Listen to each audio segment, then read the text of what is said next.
Alrighty, YouTube, what's going on? This is ITalkFortnite here, and we're here with ITalkFortnite podcast episode number 22. Hope you guys are doing well today. It's currently 5:17 in the morning, so I'm going to be talking very low because my brother is sleeping downstairs, and I don't want to wake him, and it's 5:17 in the morning. I have work today, which sucks, but whatever. What can you do? It's only a 6-hour shift today. It's not that long, so that's fine. But hope you guys are doing well. This is ITalkFortnite. If you're new to the channel, go ahead and hit subscribe. If you like what you see on my channel, I won't beg for it. And we're going to be talking about that whole beg for it thing, but that'll be at the end of the video.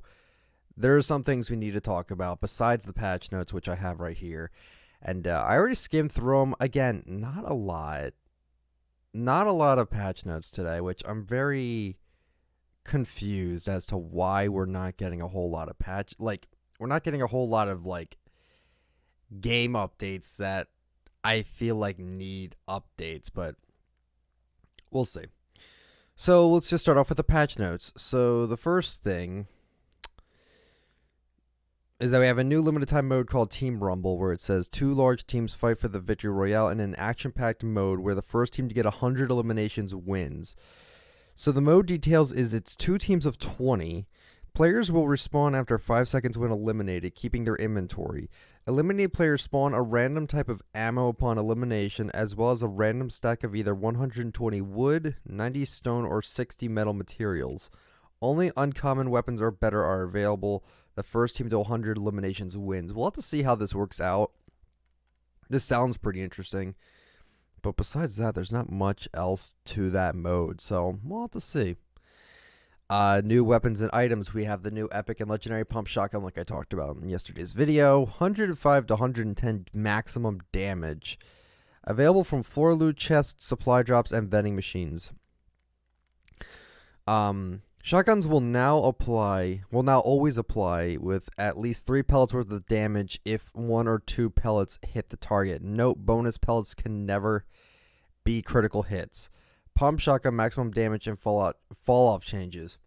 The pump shotgun maximum damage increased from 80 to 85 to 95 to 100.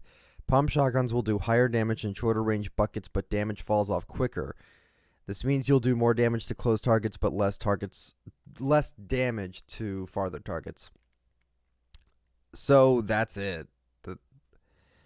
It's very interesting. I thought they were going to do more with the pump shotgun, but that's literally all they did to it. They just made it so if you miss your shot to the point where it's like you only hit 1 or 2 pellets, you do 3 pellets worth of damage. So it's definitely a buff, but it's not a significant enough buff where I think it makes the pump viable that great again, but we'll have to wait and see how it works out. I don't know. It could be a very big change and I just don't know it. We'll have to wait and see. So they also added stink bombs to supply drops. Fine. Remove double barrel shotguns from floor loot. They didn't vault anything, and I'm assuming they're gonna vault the double barrel or the heavy.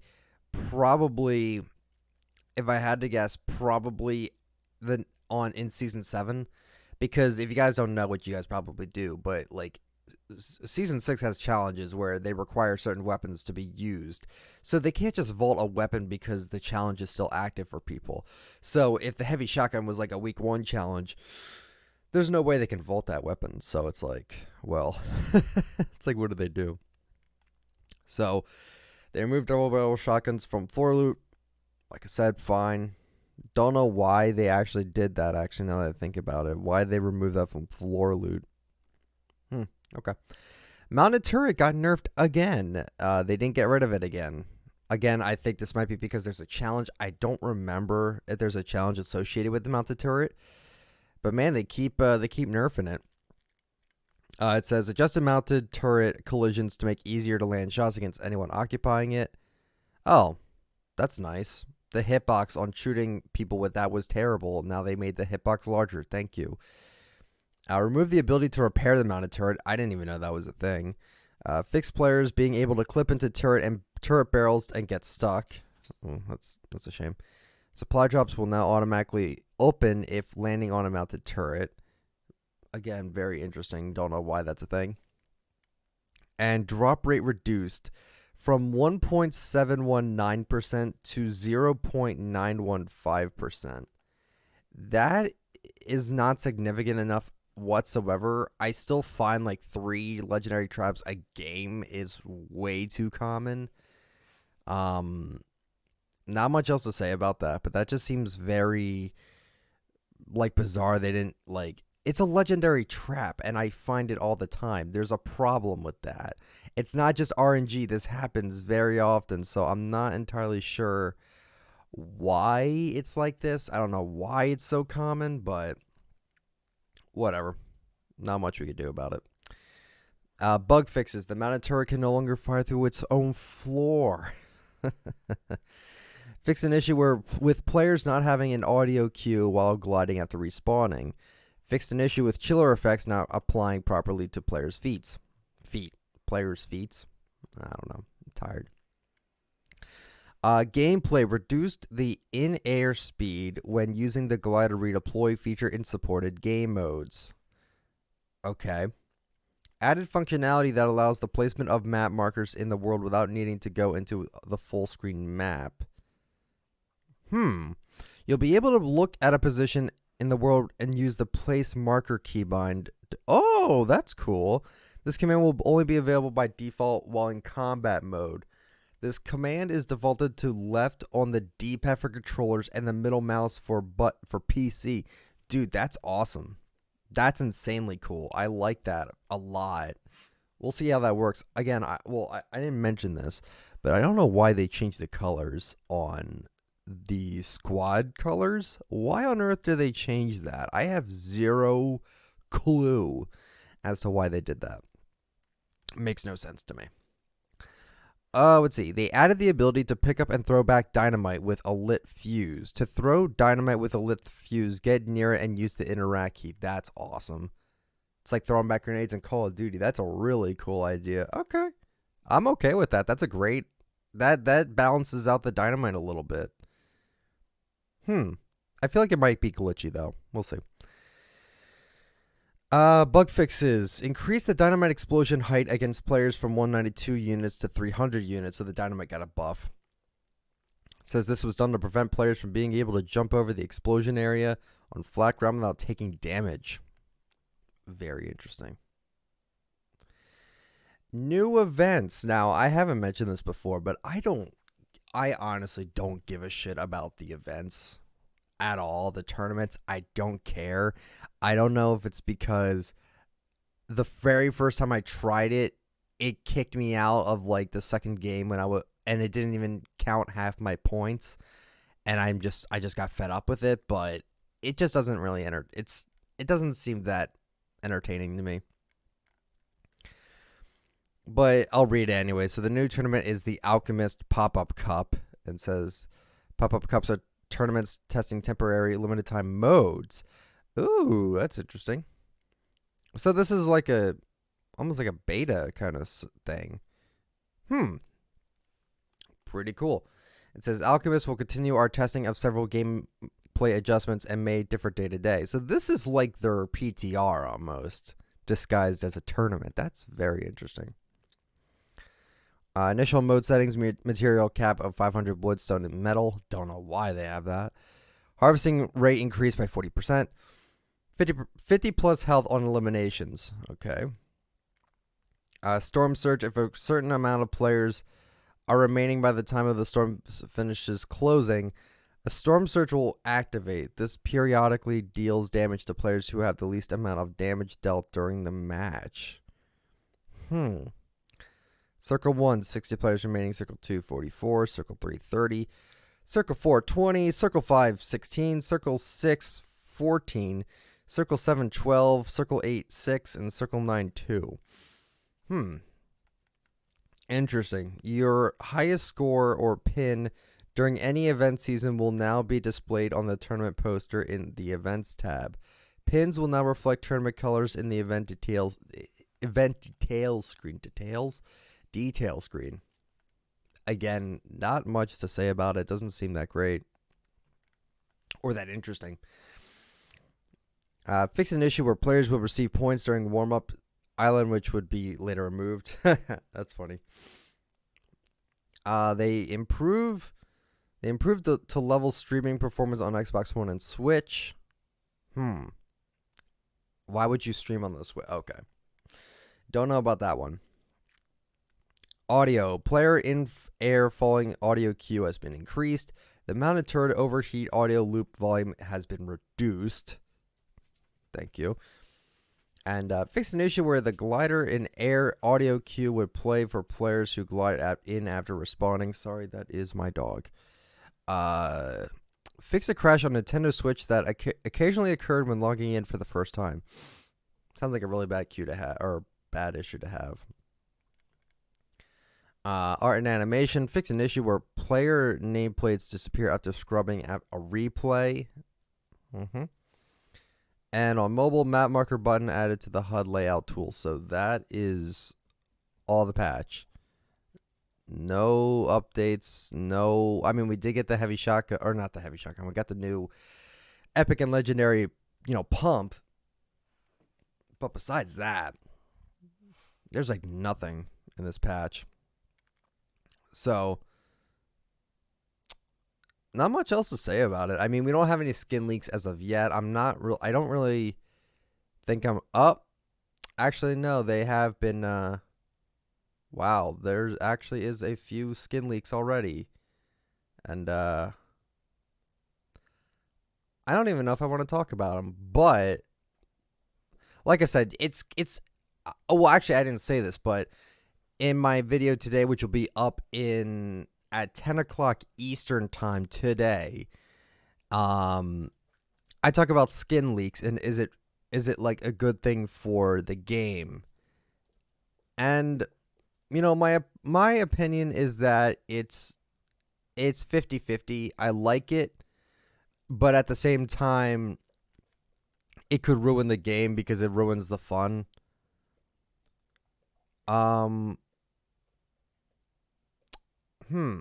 This is interesting. It seems like there's only been 2 skins leaked, and that's it.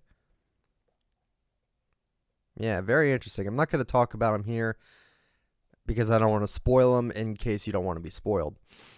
And also because Epic Games doesn't like it when you talk about or show off leaks.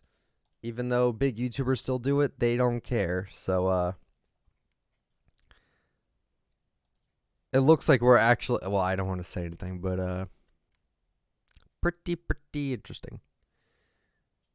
All right. So that's it for the patch. I want to address something very small. I'm not going to get upset about it, but I want to talk about it because this was kind of going on in my video where I talked about the new legendary pump. And, a lot of people said, why are you even bothering talking about it? It's so small. Why would you care? It's not the biggest deal. I don't people think I'm going to make a big deal about it. I'm really not. I'm going to get to the comment right now. Someone commented on my video, which by the way, the video has 1,000 likes and 38 dislikes. So it's overall, it was very well received. So that's very good. I'm happy with that. Thank you. But I get a comment with 12, well, I don't care about the likes on it, but it says, sorry, but this is the first ever dislike I did to you. You clickbaited me with the triple threat skin in the thumbnail. This is my favorite skin, and I refunded it by accident. I thought you gonna say that it's coming back and I could buy it again. But I also know you aren't the clickbait type of YouTuber. So the title of the video is called New Legendary Pump, Rare Skins Coming Soon. And in the video, I talk about how there is a very big possibility of some rare skins coming back into the game because during Fortnite's last seasons, they seem to release like old skins back into the game nearing the end of each season to keep like the season still not relevant, but they keep the season still fresh and something for people to still play. So for instance, Season 4, they brought back Battlehound, which someone said in the comments was never rare. Actually, yes, it was technically a rare skin because it only came out during St. Patrick's Day, and then it came back in late June. And then the next week after that, we got the Red Knight back. And then Season 5, we got Power Chord back. And then Season 6, so far, all we have that came back was Skull Trooper. But I don't really count that because that wasn't nearing the end of the season. And also, that was a Halloween skin. So I kind of assumed that Halloween skins would come out near Halloween. So those are my thoughts on that. And he's saying I tricked him with a thumbnail because I put Triple Threat in the thumbnail. Triple Threat and Jump Shot are actually somewhat considered rare skins. They haven't been out for over, I believe, like 150 days. Kind of tempted to just check that right now. But like, when I was talking about Recon Expert possibly coming back, and when I was talking about how Ghoul Trooper still has a chance at coming back, even though it seems very, very, very slim, you know, there is still a chance for these skins to come out. Like, if I look up Jump Shot and Triple Threat right here, they haven't been in the shop for over 140 days. These are considered semi-rare, in my opinion. So when I was talking about the skins that I mentioned in the video, I was also talking about Triple Threat in the thumbnail. Now, I know this is a small thing, but seriously, this guy made such a big deal about it. And then this started a whole wave of comments of people saying, oh, now his titles are getting clickbaitier. And, like, he is becoming clickbait. He's also stretching a few videos to make 10 minutes with pointless trash now. And I'm like, I can't win.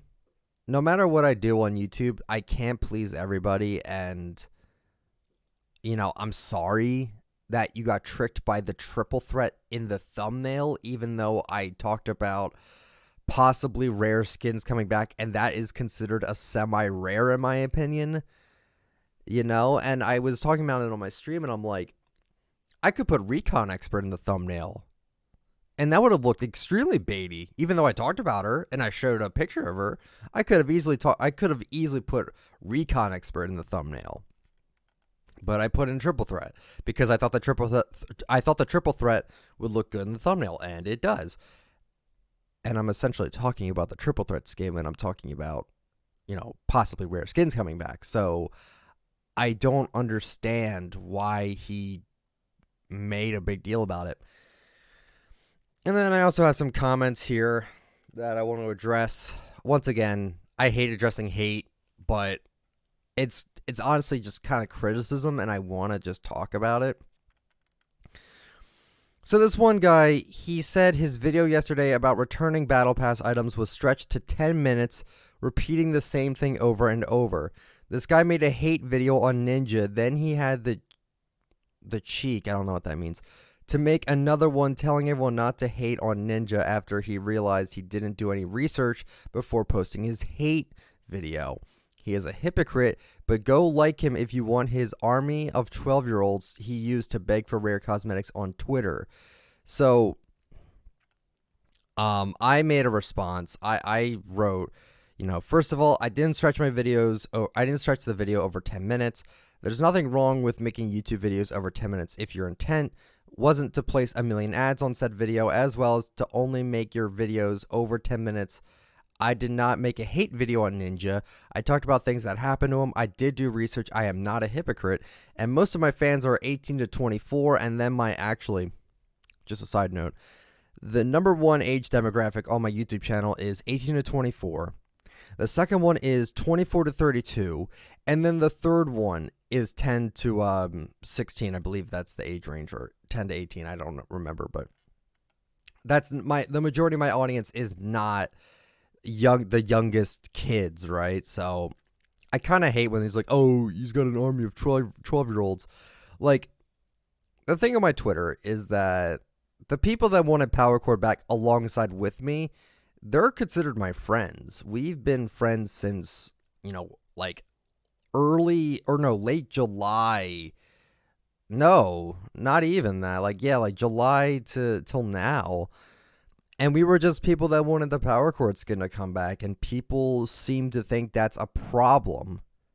And I'm just left confused thinking, what is asking for a skin? How is that a problem to you? But people think it's a problem, apparently. And yes, did the begging get annoying? Yeah, sure, maybe it did, but it was all just harmless. It's harmless. Like, these people are acting like I was threatening people with, like, oh, they better bring back the skin or else I'm going to do something drastic. Like, I never said that. I never went out that crazy or anything, you know? Like, I'm beyond confused why people feel the need to just say, you know, you begging for a skin to come back is a bad thing. Like, is it really the worst thing I could have done? Because something tells me that's not the worst thing I've ever done in my life, but they are acting like it's the worst thing ever. I don't know. But yeah, I also said begging for cosmetics to come back is not a crime, nor is it something that is that bad. I wanted Power Core to come back, so I made memes and asked Fortnite at Fortnite Game to bring her back. Big deal. How is that a problem? And then I have this one detractor who has never liked me on my YouTube videos, has never liked my content. His name is Whore for Profit. Never once. I've seen him since like the beginning of my channel. Never once did he like my channel. He always just comes on my channel to dislike the video, to comment some hate shit, and, you know, says all I do is make videos on bigger YouTubers and begging for ugly skins that all the 10-year-olds want. Like, it's absolutely ridiculous. And, you know, this, like I said in the very beginning of when I was talking about this, the video has over 1,000 likes. It has 33 dislikes. Clearly, a majority of the people liked the video. So I feel like what I'm doing is fine. And like I said, I'm very open to criticism. I don't mind criticism, but when it's just mindless hate, I can't take it seriously. You know? So I wish people would realize, you know, okay. One of the things said is that my titles are getting clickbaitier. I wouldn't call it clickbaitier. What I would call it is I'm learning how the YouTube algorithm works. And, you know, some words might be capital, all caps. Some might have some stars in between the word new or something like that. That's just how the YouTube algorithm works. YouTube will pick up on videos like that. Okay? So I'm not clickbaiting. I'm just trying to get more attention on my videos. And by doing that, I'm not clickbaiting my thumbnails. I'm not clickbaiting my titles. I'm not clickbaiting my descriptions. I'm not clickbaiting my tags. Like, none of that. I'm just trying to make appealing thumbnails, and I'm just trying to make appealing titles, right? Like, today's video is going to be about Fortnite leaks and do they ruin Fortnite? And my title, I believe I made it was, do Fortnite leaks ruin, in all caps, Fortnite? And then question mark. That's it. So they're not getting baitier. They're just looking more appealing to click on, which isn't a problem. It's not a problem. Once again, I'm not using red arrows. I'm not using red circles. I'm not oversaturating my thumbnails. I'm not purposely making my videos over 10 minutes long. And here's the thing. I'm going to talk about this as well. The whole 10-minute long video spiel. Because this seems to be a very big deal to some, including myself. I have said many times before that if you make your videos over 10 minutes long, you're a greedy asshole. Now, there's nothing wrong with making your video over 10 minutes long. This podcast is going to be over 10 minutes long. There's a problem with making your videos 10 minutes long when your sole intent is to plague it with ads and all of your videos are 10 minutes long. Like, all these big clickbaiters, all these stream highlights, you'll notice all their videos are 10 minutes long. The reason why for that is because they purposely put in more advertisements because it's clickbait and they know it's going to get a lot of attention. So every single one of their videos is purposely over 10 minutes long for a reason. And I make one video that's 10 minutes long. Oh, he stretched it out. Oh my God, what a hypocrite. Oh my God, what a manipulative asshole. Like, are you serious? Like, in one way, I made that video over 10 minutes as a test because I knew someone was going to get triggered by it. And lo and behold, actually a few people got triggered by it. Again, I don't understand it because most of my videos aren't 10 minutes long. And here's the thing, man. I don't do this as a full-time job. Okay? I don't make enough money on YouTube to make this a full-time job at the moment. So, and, you know, people have told me, they're like, hey, make your videos 10 minutes long. We want you to have this as a full-time career for you. We want you to keep going on YouTube. And if making my videos 10 minutes long means that I can make it bigger on YouTube, because YouTube does favor 10-minute long videos, they do favor longer videos. You know, it's like, you know, what the hell? Like, I'm trying really hard to appeal to everyone. I'm not clickbaiting. I'm trying to make my videos not super long, and I'm not trying to drag them out. I'm really trying to make very entertaining content for you. And if I make a video 10 minutes long, get over it. It's not that big of a deal. So, like I said, I could be doing stuff that's way worse than this. But no one, I don't get it. Like, everyone is just being so, you know, rude about things. And I'm just like, why? Like I said, there's so many worse people on YouTube at the moment. Like Ghost Ninja, who I can't apparently stop talking about, which I really can't, because I don't know how the hell he's still allowed on this platform, who makes clickbait content, purposefully makes his videos mostly over 10 minutes long for extra ad revenue, clickbaits his thumbnails, which is against YouTube's terms of service, you know. But on me, it's like, oh, you're a hypocrite. Oh, you're manipulating. That's another thing I want to touch on. I think I'm going to stop doing something.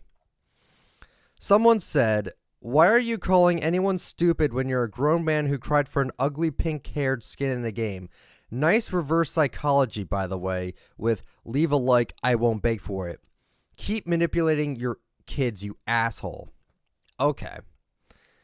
So I've gotten a few complaints about the outro where I say leave a like, I won't beg for it. That's just been a thing that I've had for a few months now. I've always said that. And I don't understand how this is like reverse psychology. Like, I feel like these people are really reaching to attack me. But once again, I'm very open to criticism. I don't mind taking it in. But when people come up with the stupidest bullshit, like triple threats in the thumbnail and you didn't even talk about her, even though I talked about rare skins coming back, and that's technically a semi-rare skin. And now I'm getting accused of being a manipulative, someone that manipulates kids because I say, leave a like, I won't beg for it. Like, really? Not the fact that I never, like, okay, now I'm getting really pissed off about it, because if you could only see how many times YouTubers beg for likes, comments, and subscribes in the very beginning of their videos, and then see me when I only ask for it at the end of the video.